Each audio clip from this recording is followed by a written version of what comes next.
What I want to visit with you about is actually a couple of different things. One is just some things that you can do to build a relationship, a working relationship with your elected officials. And most of this stuff is going to be really no-brainer stuff, but maybe it helps to have a reminder. And then I also want to talk a little bit about what I came to St. Louis and talked to some folks about several months ago, and that's lobbying your legislator and some little tricks that you can do that might be helpful. Now, I noticed later in the program you have someone that's going to talk about lobbying in D.C. Some of the things they'll tell you will probably be the same, but some will be different. Washington, D.C. and your state legislature are two different ball games in many regards. So, and I will tell you, too, that I'm not sure who that individual is. They may be talking to you from the point of view of a lobbyist. For those that don't know, I am a state representative, so I'm giving you the point of view of someone that's sitting in office. Before I do that, though, I do want to mention, while I won't necessarily be talking about your specific issue, I'm talking more in general about communicating with elected officials. I will tell you that I believe in your issue. I've supported it in the Missouri legislature. I'll continue to. If I didn't believe in it, I wouldn't be here today. And I've got a good friend that once in a while will lobby me on an issue, and at some point he will once in a while say, and by the way, I'm on the right side of this issue. His wife is here, is why I'm saying that. You're on the right side of this issue. Now, I would tell him, it always makes me wonder about all the times he doesn't say it, but that's another story. He's a great guy. Building a relationship with your elected officials. You know, this is really, like I said, no-brainer stuff. It's not a lot different than building a relationship with anyone else that you would do business with. You've got to get to know each other. You've got to find common ground to work together on. You've got to have trust. And so it's really not any different. Some things that I would recommend that you do is, well, first off, I'd say find out who your elected official is, because a lot of folks don't know that. So that'll be really helpful. Find their website. They will probably have a place where you can sign up for their newsletters and their press releases and that kind of thing, because we just love telling you about all the great stuff we're doing. And we want to do that every chance we get. So sign up for that, because not only will you find out what's going on, but you will get to my bullet point number one here. You will find out when they're holding town halls, when they're holding public forums and those kind of things. Even if it's not on an issue you necessarily care about, if you've got time to stop by and go, I would really recommend it. Sometime during that forum, either before it starts or afterwards, go up and shake their hand. Introduce yourself, tell them who you are. If you've got time, sometimes situations are where you do, sometimes you don't. Tell them a little bit about yourself briefly, hand them a card. If they have a staff member with them, and you're going to hear me talk quite a bit about staff, do the same with them. Just introduce yourself, say, hey, my name's David Day, live in your district, really appreciate you coming out and holding these forums. You know, I really appreciate what you do for us. Something like that, something really generic, hand them your card. That's a chance for them to start seeing your name. And we're kind of slow sometimes, so we need to see your name quite a few times before it registers. When there's issues going on about this or about anything, let's say you make widgets and they're working in the state legislature with a bill that concerns widgets or the licensing of widget makers or whatever, just give them a call. Say, hey, my name's David Day, and I've got a factory in your area, or I work at a factory in your area, and we make widgets, and I'd just like to give you my 2 cents worth on this bill. You don't need long flowery speeches, you don't need any of that. You're making contact with them. And during that conversation, or sometime whenever you're visiting with them, offer yourself as an expert on whatever your issue is. In this case, dealing with the sex offender list. Say, look, I've dealt with this a long time. I'd love to be able to answer questions for you, provide you information, and always hand them a card. Again, we're not too slick. It takes us a while. Obviously, if they're an elected official that you can support their campaign, that's a good way to get your foot in the door, whether it be financially, putting up signs or whatever. Now, my wife always wants me to tell people that politicians are just like, and ladies, she said you'll get this, just like the guy that you married. If you married him thinking you're going to change him, that didn't work, did it? Well, if you're out there looking at a politician trying to decide if you can support him or her, and you don't like what they're campaigning on, you're probably not going to change them because, folks, they think that's the best stuff they've got. That's why they're campaigning on it. But if you can support them, that's a great way to get to know them and do that. Get to know their staff. I'm going to talk about staff, like I said, 2 or 3 different times. The most trusted person in my office, and actually the most trusted person in the Missouri State Capitol to me, is a gal named Angie Tayson. I don't think she'd take a bullet for me, but she's kind of convinced me she would. She's very loyal. I trust her wholeheartedly. Most elected officials are that way with their staff. So get to know them. That's your way to get in the door. That's your way to communicate with that elected official if you can't get to them. And don't ever, the worst thing you can do is ever treat elected official staff like second-class citizens, and I see people do it all the time. And just to lay the cards out there and be real honest, that's the dumbest thing they can possibly do, because they will probably never talk to that elected official again.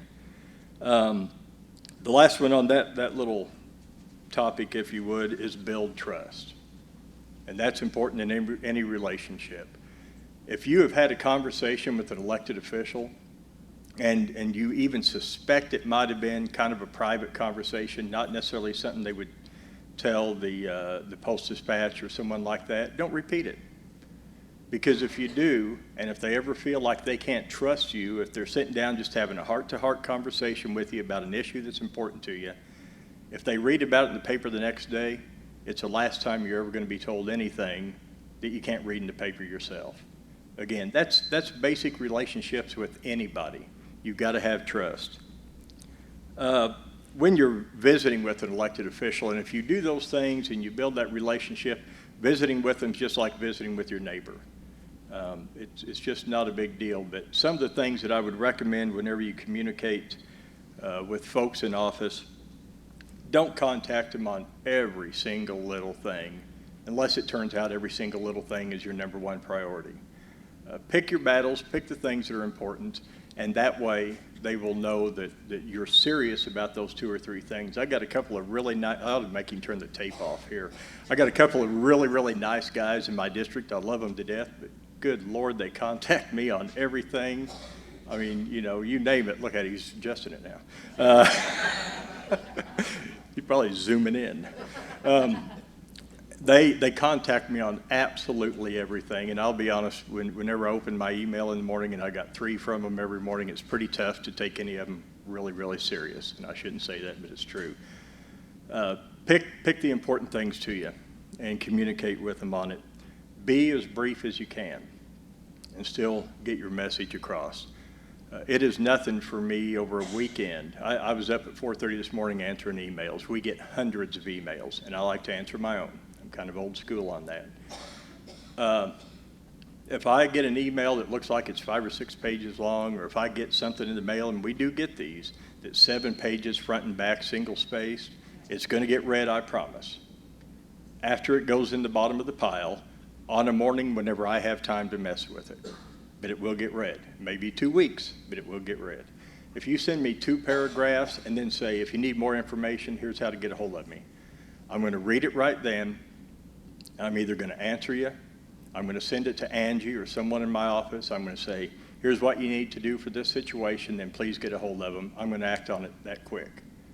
But if it's a long, long, drawn-out book, like I said, I'm going to read it, but it's going to go in a pile of when I have more time. So if you want immediate action, brief is good.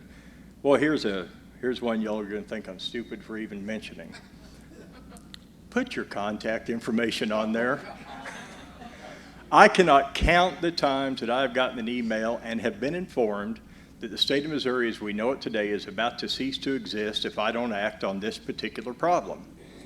And then they haven't set up their return email correctly, and there's no contact information for them. So we're going to have to let the state of Missouri cease to exist. I know that's dumb, but I'm just telling you, it happens a lot. Make sure you got, however you want to be contacted. Most legislators would, if you email them, most of us would rather email you back because, like I said, we can do it at 3 or 4 in the morning, midnight, whenever we do those things. But a phone number is good if you don't mind getting a call, because once in a while, if it's a topic that really, really interests them or something like that, they may want to call and ask you questions. I personally hate telephones, so I usually don't make too many calls. The last one on visiting with an elected official, whether you have built a relationship with that elected official or not, don't ever feel like you're being blown off if you can't get to them and you talk to their staff. Again, that staff is the most trusted person in their little world. And the staff is probably, I just said I'm going to send it to Angie and say, here's what we need to do. That staff person's the one that's going to probably be dealing with your issue anyway. So again, never feel like you're being blown off or anything like that. It's just, in my case, I've got about 35,000 people that I've got to represent, and it turns out they all need something on the same day. So it takes a while. That was a joke. There's supposed to be a laugh right there. Got tape going here, so we want to be good. Okay. Now, some of you, and I know I'm moving kind of quick, but I want to save some time for questions. Some of you were at a group that I came and visited with 4, 5, 6 months ago, something like that, here in St. Louis. So to you, I apologize for repeating some of this, but I wanted to visit with you about going and lobbying legislators on any issue, in particular yours. And this is usually a scenario where you're having like a Capitol visit day, 10, 20, 30 people are going to your state capitol and talking to legislators about an issue. And normally you will have someone that kind of coordinates that for you, like they did here in Missouri. And it's a very, very effective way to communicate with your elected officials, at least in Missouri. And most state governments are set up pretty similar. So what I say for Missouri is pretty true of most states. Before you go, have a game plan. Have a uniform message. That is critical. If you come and see me and you go see 30 other legislators or people from your group does, and then I'm down in the rear lounge of the House chamber and I'm getting coffee, and Ray Weeder looks at me and says, you know, that group wanting to talk about that sex offender list came and saw me and talked about X, Y, and Z. And I look at him and go, really? That's not what they told me. And all of a sudden you've got immediate confusion on what your message was. Have a uniform message. Put your things on paper, bullet points, talking points. Most people that come in and see me have their talking points. There is nothing wrong with that. You're not expected to, well, we all use talking points. There's nothing wrong with that. Get together as a group, and let's say there's 10 of you. Pick the crankiest one and let them play the legislator. And then 2 or 3 of you practice going in and talking to him. And the others kind of watch and say, okay, here's what we need to fine tune on our message. Practice. There is nothing wrong with that. Most professional lobbyists will tell you, now maybe they don't after they've been in the Capitol for 30 years, but at one time they did practice. So there's nothing wrong with citizen lobbyists doing it either. And like I said, keep your message uniform. Normally you'll have someone in a group, but if you don't, do it yourself. It's great if you can schedule meetings because our schedules are screwed up, and just because you schedule one doesn't mean it's going to work out too great, but it helps. Never schedule them back to back because legislators get running late. They may keep you longer than you thought. Always give like 15 or 20 minutes in between them to give yourself some leeway in getting from place to place. The last thing I would say before you go is to have something to hand them. Don't give them a book. Don't give them anything too complicated. Most of us aren't very deep thinkers. Give them a 1-page, 5 or 6 bullet points, your contact information on it. Make sure that it says the key points of what your message is, and make sure it says what you want. As you leave, give that to them. Any school teachers in here? We got one. Is it true that school teachers are not supposed to hand out papers until they're done talking because the kids will be reading the paper instead of listening? I was always told that was true. Is that? It's a strategy that can often be used, yes. Okay. Legislators are no, that's right. That's what I'm going to say. Legislators are no different. Don't give it to me until you leave because I'll be sitting there reading it and I won't be focusing probably quite as much as I should. give me something before you leave, your bullet points with your ask, what you're wanting, your contact information. Make sure that you hand one to my staff person, because mine will probably go on that big pile of stuff on my desk, but they're the organized person. And they will hang on to it. And a week later, whenever I say, hey, do you still have so-and-so, she'll have it, because I won't. Those are some things I would do before I went. Whenever you get there, first, please don't be offended if you had a 10 o'clock meeting and you're still sitting there at 10:20, and I'm either not in my office or I've got someone in there or something's going on. Our schedules are, and please don't ever think that I think my time's any more important than yours. It's not. But our schedules are really odd sometimes. You may make a meeting with me a week or sometimes even a month out for 10 o'clock tomorrow morning. And tonight at midnight or at 2 in the morning, I get a text from the Speaker of the House that says, we got a 9:45 caucus meeting. We got to discuss House Bill 1823 that we're going to bring up on the floor tomorrow. There's been some major changes. We need you there. Well, they need me there. That's where I will have to be. So it's not that people are blowing you off. Please be patient with us. It may be that I got noticed to go present a bill in the Senate, and that's a one-time shot per session. If I miss that chance, that bill's dead. So I'm down there. So please be patient with that. And again, back to the staffer. I know I keep bringing that up. If I can't make it and you meet with the staffer, you're not being blown off. Those things just happen in every office. I don't care if you're talking the newest freshman state representative or the most senior member of the United States Senate. Scheduling just happens. Okay, you're there. You've practiced your pitch. You got into the office. The one thing that I would tell you, as much as anything, no matter how much you like or don't like their politics, be respectful whenever you go in to see them. Something that a lot of folks don't like hearing, but it's just a fact. And like I said, we're here being very honest with each other. If you come in my office and you haven't contributed to my campaign and you don't live in my district, you have absolutely nothing to offer me other than advice. You can't help me, you can't hurt me. You're there to give me advice. So be respectful to them, because they know that too. I mean, if you go in and you start beating them up and you start doing all that and tell them what sorry people they are, they have nothing to lose by throwing you out. You can't hurt them.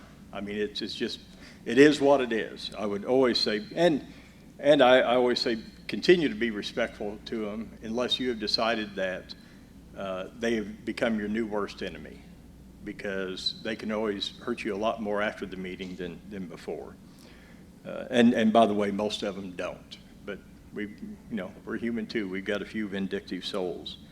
Whenever you get there, and this goes back to the practicing, walk in, tell them who you are and why you're there. Hi, my name's David Day. I live in Dixon, Missouri, and I'm here to talk to you about the sex offender list. We think it needs to be reformed, and we'd like to tell you why. Okay, I got it. I know why you're there. Let's get to it. If you have a bill sponsor or a bill number, make sure that you communicate that with them. Now, if it's an unwritten bill and things are still being drafted, and the person that would put your group together would know this information, or should,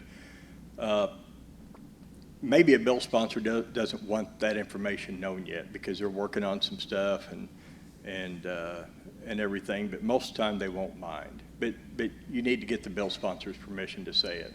But if you do have one, you say, hey, my name's David Day, I'm from Dixon, this is why I'm here.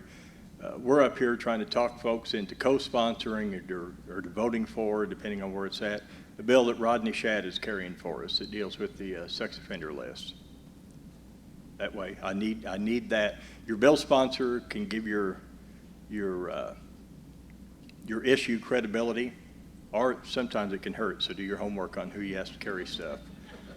Just being honest. But it can give it a lot of credibility.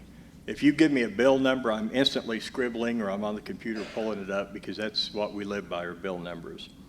And speaking of on the computer, this is another one my wife says I always have to tell people, because we don't think about it. If you're sitting in my office and I'm sitting here texting, or I'm watching my phone, or I'm on the computer, just keep talking. We really can. I said that about the paper earlier, but we really do 3 and 4 things at once. I may be doing you a favor by being in there because I am missing a caucus meeting or a committee meeting, or I may have an office where I can't hear the bell ring when there's a vote on the floor, and that's what I'm watching to see when a vote is. So I'm really am doing a good thing for you by being there, but I have to watch for a vote. I may be a freshman legislator, and you said Rodney Shadd's name, who was the guy that carried the Missouri bill last year. You said Rodney Shadd's name, and I don't have a clue who that is, because the learning curve for a freshman legislator is pretty well straight up. So I'm pulling up his picture on the computer to go, oh yeah, that's the guy that dumped the salt in my coffee this morning. I remember him. So please don't, that was because of my wife. I have to give that to you, but please don't be offended. When you're talking about your issue to your elected official, please remember that while, and this, your issue in particular, maybe more than most, please remember that while it's probably a no-brainer issue to you, and it's probably an issue where you have a personal story, either you or a family member or someone you love has been caught up in a bad situation, they may have a personal story too. So you do have to go in a little bit open-minded, going, okay, if I walk in and say, we got to reform the list and that's all I give them, well, they'll probably say absolutely not. You've got to explain why you're wanting to reform it and the situations, and probably the personal story they have is probably, if they're really reluctant to agree with you, probably a situation where someone deserves to be on there. So you have to help them understand the differences. Just remember that it's not necessarily a no-brainer issue for everybody. It wasn't for me until it was really laid out and explained to me. And then I went, oh, well, crap, we're doing stupid stuff, aren't we? So, but you have to get them to understand that. The other thing you have to remember is we do run for office. We depend on votes to get there.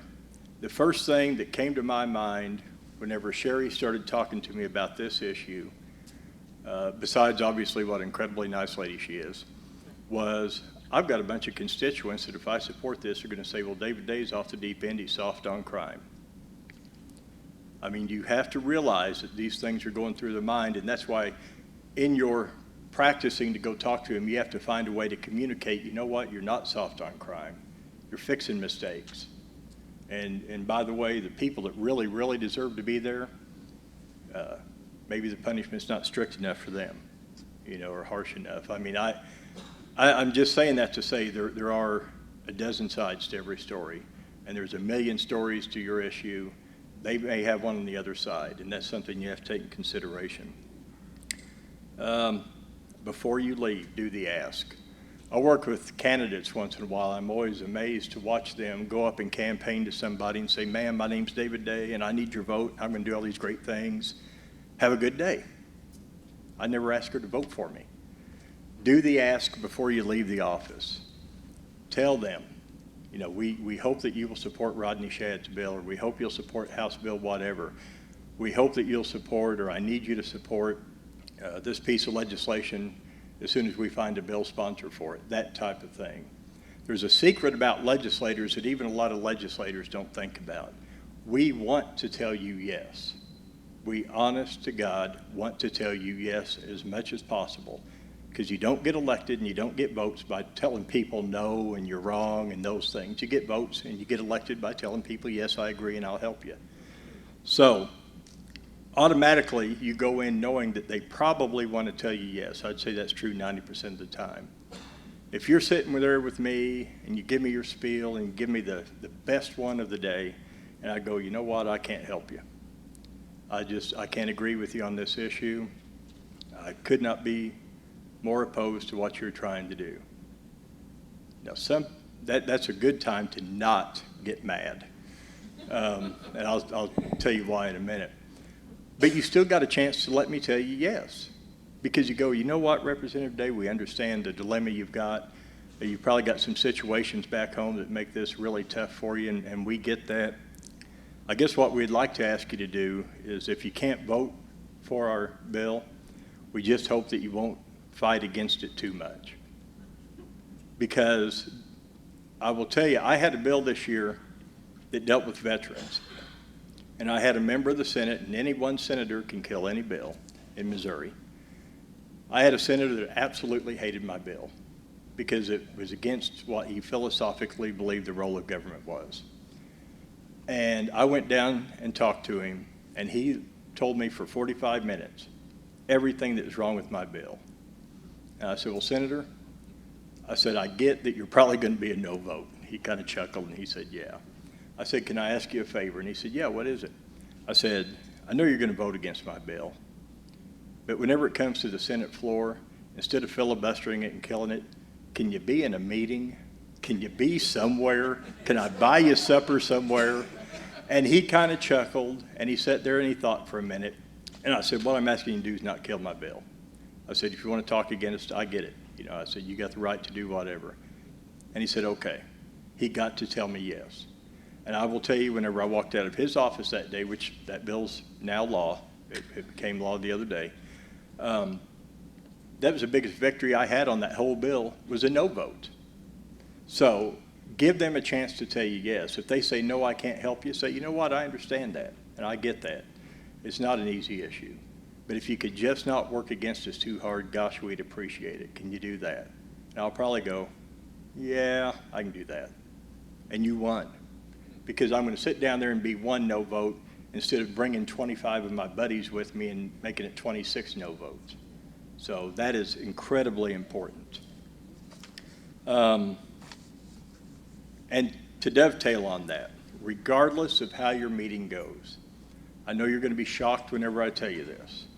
There are a few legislators that are kind of jerks. No one was more shocked than me whenever I found that out. Now, I will argue that there are people in every walk of life that's kind of a jerk, and I don't think our percentage is any higher than the next. But even if you walk into the worst treatment that you get in the Capitol that day by the worst legislator who's having the worst day of his life, and they have just told you what an idiot you are, stand up on your way out. I'd do my little spiel, ask them not to work too hard against me, and that may be one you don't get, and if you don't, you don't. Tell them to have a good day, thank them for their time. On the way out, thank the secretary or the legislative assistant for getting you in there, walk out, and then if you need to go throw something or break something, go to the bathroom, go on the lawn, whatever. There's a couple of reasons for that. It goes back to what I said earlier. You don't want to give them reasons to work against you. Even if they said them, well, I can't promise you I won't work against you real hard, they may change their mind because you didn't leave them all mad and they're in there foaming. I mean, I'll tell you what, you make me really, really mad.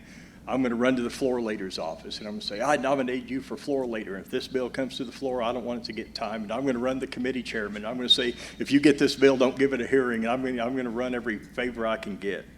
So don't put them in a position where they want to do that. The other reason for that is back at the House Lounge drinking coffee with my old buddy Ray Weeder or Rodney Shadd or whoever, we may get talking about it, and either maybe you didn't communicate it quite as well as you thought you did, or maybe I didn't get it, or maybe it was just not a meeting of the minds. Whenever one of them goes, oh no, David, here's what they're talking about doing, I go, oh, yeah, I can vote for that. But now I ain't going to say that if you already made me so mad that I can't stand you. I mean, then I'm dug in, and I've already told you I vowed to kill the thing, and I got to follow through. It's a campaign promise. So no matter how it goes, don't ever think that is the absolute final word. Because again, maybe we just didn't understand each other, and you know, I get some information from other people. Maybe the bill sponsor hears that it didn't go too well, and he comes to me and says, "Hey, David, you know, what's your problem with this thing, man?" And he explains it to me, and I go, "Oh, okay."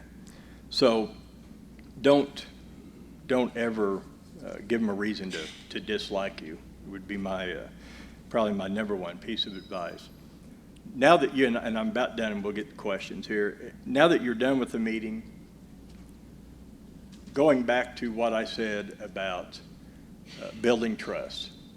If we sat there and had a conversation, and I'll tell you, I was told over and over and over in Missouri whenever many of you all went to the state capitol for your lobby day, they said we'd sit down with the legislator and we'd start our little sales pitch that we'd practiced, and all of a sudden the legislator would interrupt us and go, "Oh, I know what you're talking about.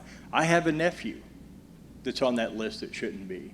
Or my preacher's kid is on that list and shouldn't be." Whatever. Don't repeat those conversations. Keep trust. If they have said, "Yeah, I think I can help you out," don't tell anyone that. Because whenever I'm sitting there thinking I can help you out, I also have to, in my mind, I'm going, okay, I got 4 pastors that are really big on this issue I've got to give a call to before this hits a newspaper. I've got a guy that put up signs in my campaign like a madman that his daughter was a victim of someone that's on this list. And even if there's someone that deserves to be there, I need to make those calls myself and say, "Hey, you're going to be here and I'm doing this, but I want to explain the situation to you." And I actually did that. And every single person that I called and talked to went, "Wow, I didn't know that was a situation." But I have to have the chance to do that. If I go home Thursday night from the Capitol and Friday open the Waynesville Daily Guide and see that David Day's wanting to let everybody off the sex offender list, you just lost my support, because now I got to fight you like crazy to convince people that I'm as tough on crime as anyone. Don't betray that trust. Now, if someone says, "Yeah, I'll support you and you can tell anybody you want to," that's one thing. That's fine. But if they haven't said that, I'd be very careful. If someone asks you how it goes, how'd your meeting go with David Day? If I haven't said, "Yeah, tell everybody we talked," or whatever, I would just go with, "You know what? We had a great meeting. I think he understands where we're coming from. I really hope we can work together in the future on this issue. And, we really appreciated his time and his hospitality." Bam. That's all you need. And let that legislator, because at the end of the day, at that point, you're not building public support necessarily. You're building that person's vote in the legislature where the bill will pass or fail. The last thing, then let's do some questions. Do a follow-up thank you. Now, I would really, really recommend sitting down and doing a 4 or 5 line handwritten note on a note card. First, because we get almost no mail like that. It always stands out. It really, really does. Handwritten stuff. Just a secret, if you ever want a legislator to know that you're serious, send them a handwritten letter. Because, man, if you are mad enough to sit down at the kitchen table and do that, you're mad enough to get a bunch of people to work against me. So I'm going to listen. Do a handwritten thank you note to them. I would, if you have time and get their name, I would do one to the person that let you in the door, too.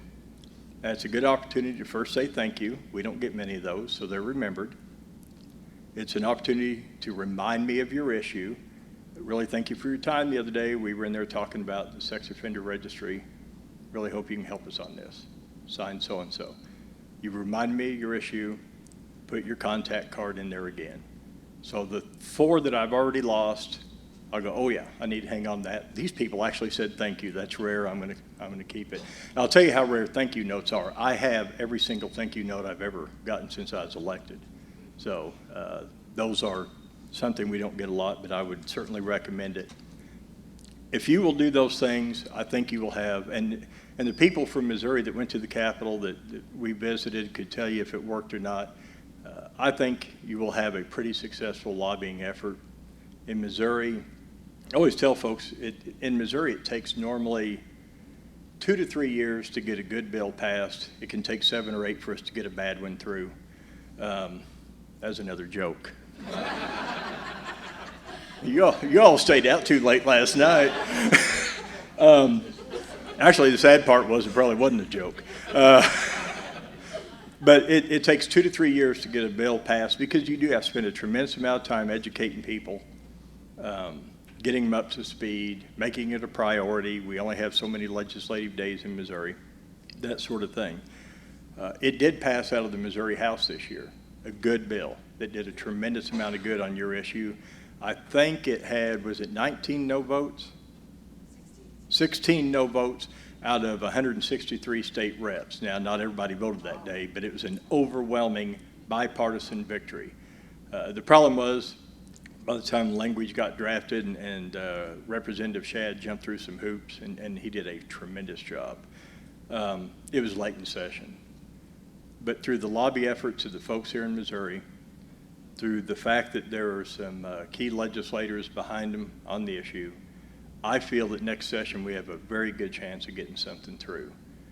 So I know I don't make guarantees, because I always tell folks I can't guarantee you what we can pass. I can guarantee you what we can kill, because killing a bill is really, really easy, but passing one is a chore. So with that, I thank you for letting me ramble. And do we have some questions? How do y'all do this?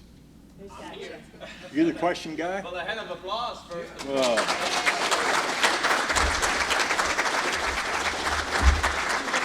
It just shows how bad off you are for a speaker, I'll tell you. Okay, what are we? All right. We have interesting ones, actually. First one for you, Representative. What is the biggest no-no when visiting? Making them mad. Yeah. I mean, it really is, because, you know, again, a legislator is no more important than you are. I get really mad whenever I see elected officials that somehow think they're important all of a sudden, because they work for everybody. But they do have the ability to really, really mess up your agenda, because they hold that office and they hold that seat. And that's why I said, even if they make you really mad, just smile and leave and call them an idiot under your breath or whatever you want to do. But I would not leave a negative, lasting impression on them. Do you ever read the books that people might send you? Almost never. Okay. And again, the reason is it's simple overload. I'll give you another secret. If you ever have a legislator, at least in Missouri, that says, I read every single bill I vote on, I would never trust that person again. I know one guy that did, and he actually lived up here in the St. Louis area. He's passed away since. I don't want to say his name. I honestly believe he did, because I'm a morning guy, and I'd be going to the Capitol at 4 or 5 in the morning, and he would just be leaving. And he'd go home and shower and grab a bite of breakfast, and he'd be back in by 8 reading more stuff. So, I mean, I think he probably did. But even if all I did was read bills, I couldn't get through them in one session myself.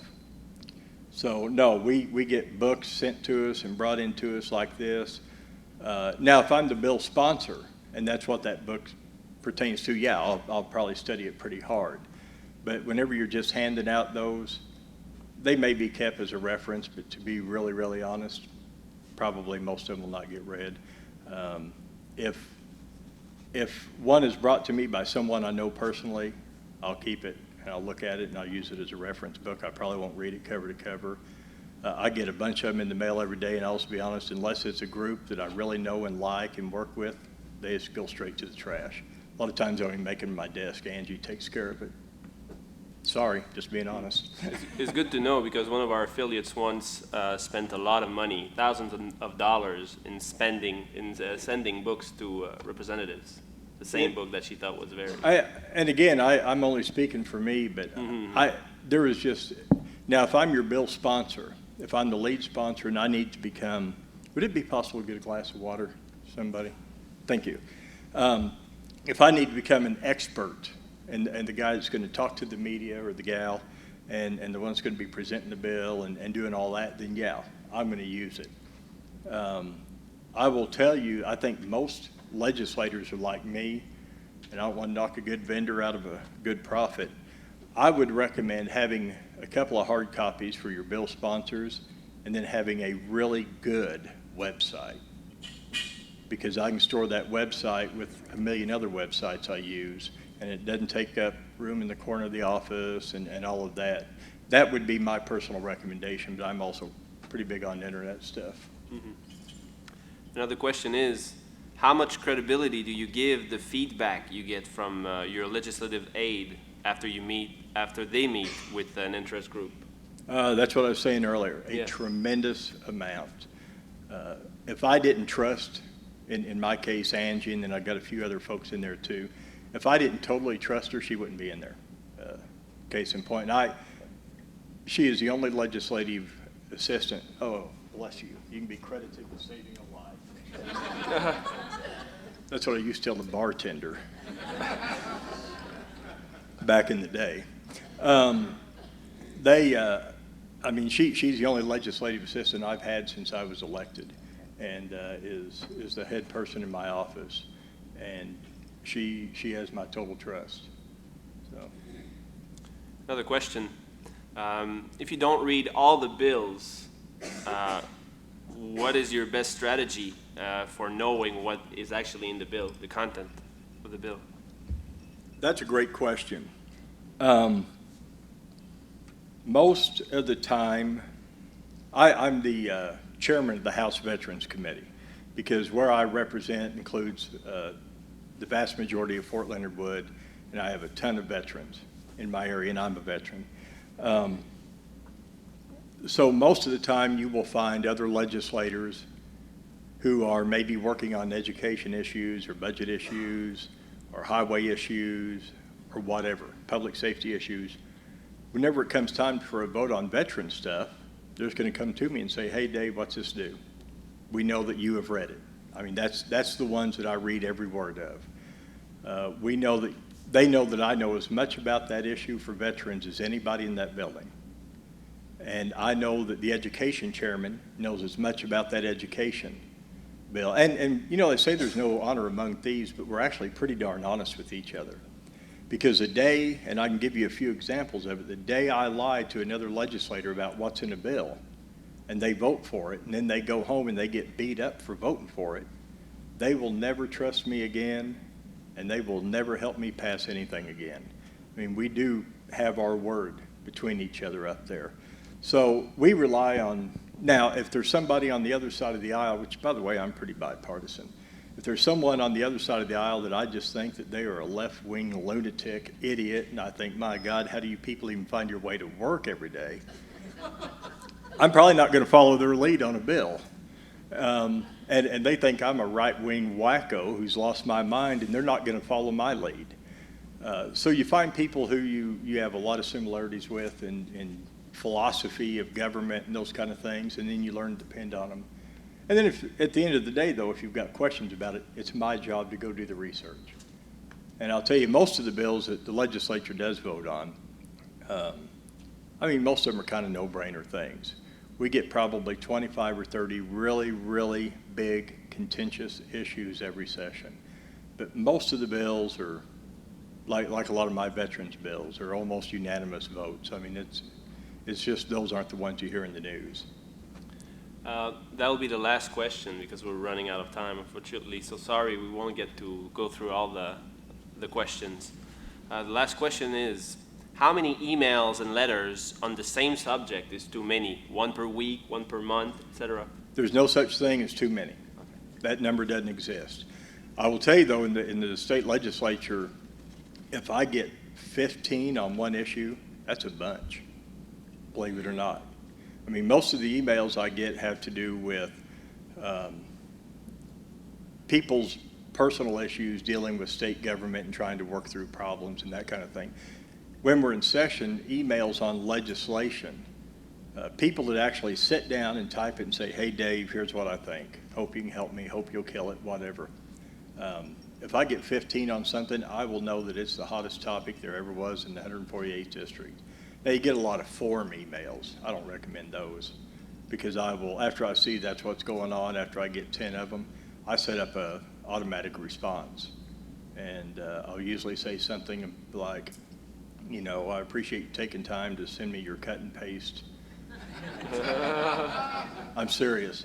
Your cut and paste message, this is an automatic reply letting you know that your cut and paste message has been received, and I'll give it as much consideration as you gave in sending me your note. Oh. Just telling you. But now I will guarantee if you send me an email that is from you, you will get a personal reply every single time. especially if you're in my district. Now, if I look on there and see that it went to 25 or 50 other reps, to me, it's a Form 1. I'm going to look at the bottom and see if you're from my district, and if you are, I'll reply, and I'll take the lead on it, because most of the others won't. But I'm just being honest with you. How many of you all sit down and read over every word of the form letters you get in the mail? So maybe I'm not so wrong, okay. But whenever you send one, personal email, there are no such thing as too many. Thank you very much. Yeah. Thank you. Good afternoon, everyone. It is so good to meet all of you. Some of you I've known through SOSEN and RSOL for quite some time. For those of you just joining our groups, please allow me to share just a little bit about myself. I am the happily married mother of 3 beautiful daughters. By profession, I am a graphic designer, artist, and now also the author of Consensual Consequences, a true story of life with a registered sex offender. By the way, I do have several books available. The special conference fee price is just $10 a copy. I'll be happy to autograph them. I've been married to my husband, a registered sex offender, for nearly 10 years now, and we are still very much in love. My husband's crime is now 15 years old, and yet he continues to be punished as if he committed his crime last week. Mary Duval was an inspiration to me from the day I learned her story. I came to know her very well. We spoke often on the phone, and I know she would want me to thank each and every one of you who are here today, knowing how difficult it is for you to break away from your families and your lives. I knew Mary very well. As I said, we spoke often on the phone, and I had the good fortune to meet her in person just once earlier this year. Though I do not pretend to speak for Mary, I know she would be humbled and deeply gratified to see so many vibrant souls here today. So many people that are passionate about this issue surrounding sex offender laws in this country. Each of us and the organizations we represent are sound and strong, tenacious, self-determined, and dedicated to empowering each other, sharing our stories and building relationships that foster those changes that we all deserve. I had no way of knowing that the afternoon Mary and I shared would be the last time I would see my good friend. Those hours shall remain a fondly cherished memory for the rest of my life. And when I was asked to serve as SOSEN CEO, though I was quite surprised, I accepted without hesitation. I knew I had to do it for Mary. I knew she would want me to, and I knew I couldn't disappoint her, not even in spirit, because we all know that Mary was a force to be reckoned with, and I have no doubt that her vital spirit lives on in each of us, encouraging us and driving us to finish the work that she began. While this whole CEO thing is new to me, I feel absolutely ready to take on the challenge and the responsibility. It just seems right, though I know I have much to learn. My vision for SOSEN is to stay the course and maintain vigilance in abolishing the public sex offender registry. It is a useless tool that doesn't protect anybody. Monitoring truly violent offenders should go back in the hands of law enforcement. This was Mary's vision, and I aim to help keep her dreams come true. There are other things that SOSEN is working on, not the least of which is fighting the Adam Walsh Act and bringing more education about sex offender laws into public schools. I am also excited about building bridges between SOSEN, RSOL, and Citizens for Change. We all have the same goals, and I believe that if we work together, we will reach our goals much more quickly and effectively than if we work independently of one another. Each organization is sound and strong, and each offers unique tools that offenders and their families can use to fight the laws, become more educated, share their stories, and build relationships with people in similar situations. If we work together in a positive manner, exchange ideas, and learn from each other, we can reach for the stars and reach our goals where the rights of every former registered sex offender are restored and they are able to get on with their lives. For my part, I will, with your guidance, patience, and understanding, do my best to remain open-minded about the issues and listen to what you all have to say. I encourage you to contact me for any reason. Please consider my virtual door always open and know that, just as Mary did, I sincerely love each and every one of you. And now, if you will, I ask you to join me in a moment of silent tribute to Mary.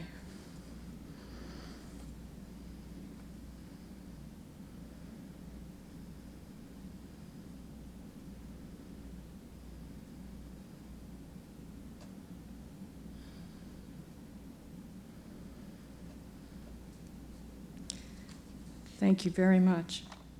Mary Duvall is the person that got me involved with SOSEN and to become an advocate to renew the sex offenders laws and change them and put some common sense back into them. Through my education, through what has happened and what is going on, I have learned that there's two important issues that we have to all face. I can look out and I can tell that everybody in here is, in their own way, dedicated to what we're all trying to do, and everybody wants the same goals. And that gives me strength here to do what I'm doing. First thing we need to do is we need to concentrate on transparency. When we go in front of our legislators and we go in front of the people that can change the laws and make the laws and support what we're doing, we need to be transparent.